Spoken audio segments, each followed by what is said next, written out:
We will become united. Marriage. You will escort 3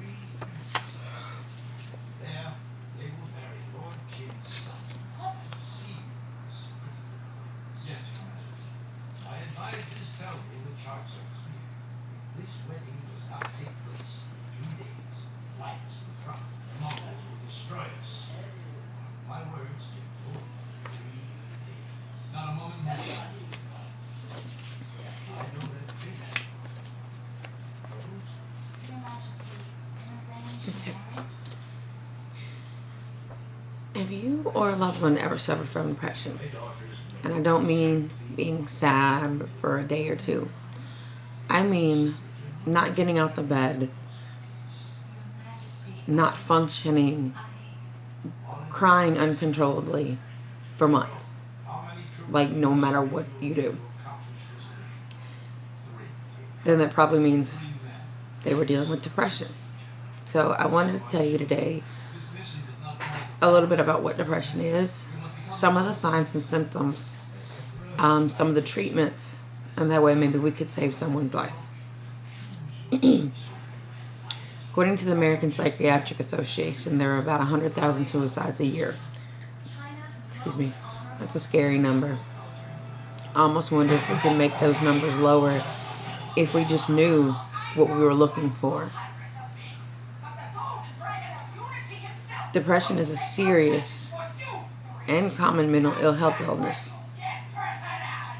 It can be brought on by life events, life changes, like losing a job, losing a loved one, work stresses, home stresses. Some people, as we find out, are actually able to inherit it from their parents. Like if you look down your family line, say mom had depression, dad had it, a grandmother, that's another way of having it.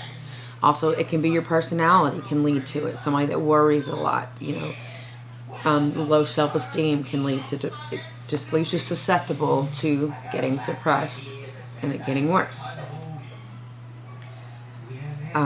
Some of the symptoms, according to the CDC, are sadness, loss of interest, feeling of being alone, your anxiety being higher, easily agitated, either gaining weight, losing weight, sleeping a lot, not getting out of the bed,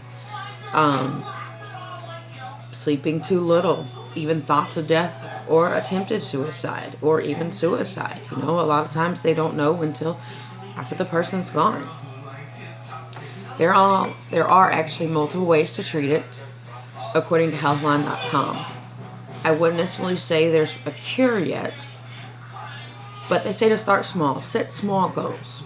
Say I'm going to take out the trash today, or I'm going to get out of bed today, or I'm going to brush my hair today.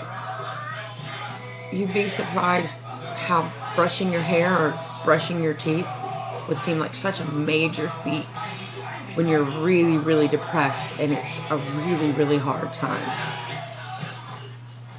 Talk to someone.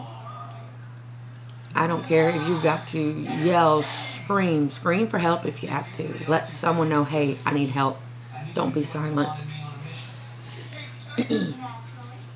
NAMI.org says a combination of medication and cognitive behavioral therapy can help.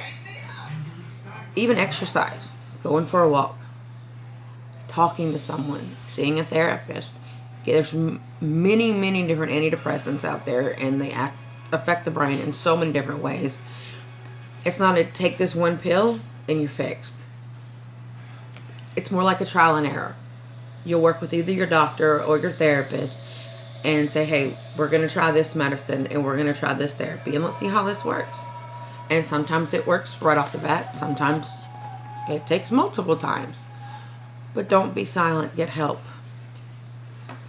So I've learned there are different types of depression from the MayoClinic.com. Sorry.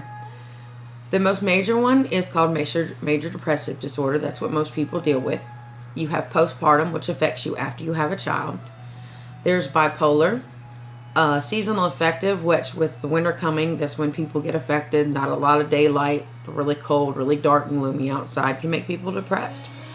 There's also psychotic depression, which is more like a major nervous breakdown because you lose touch with reality, basically. Now, for the bipolar disorder, I've runs in my family and I've seen it. I remember in high school I had a professor. He was a physics professor. Really, really smart man, but couldn't deal with teaching freshmen. He couldn't do it. I remember one day he walked up to the chalkboard and took his coffee cup and just slammed it into the front of it. Like, there was nothing wrong with it. Later that day, a briefcase came flying out the classroom. Needless to say, he took a sabbatical from school. I believe he quit teaching, and I saw him years later. He said he became a truck driver. It was one of the best things he ever did for himself, along with getting the help and therapy and medication he needed. I wanted to talk about this because I wanted to save someone's life, because someone once saved mine. When I was 17, I tried to OD on aspirin. Luckily, my friends were there to save me.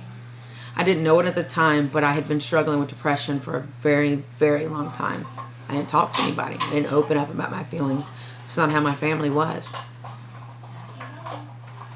Here I am 20 years later, and after I had my fourth son, I was hit with postpartum depression. That was almost harder than when I tried to OD. You've got this little baby dependent on you you're trying to take care of, and all you can think in your head is, I just want to drive away. But I got help again, and here I am. I get up every morning, I put one foot in front of the other, and I keep moving.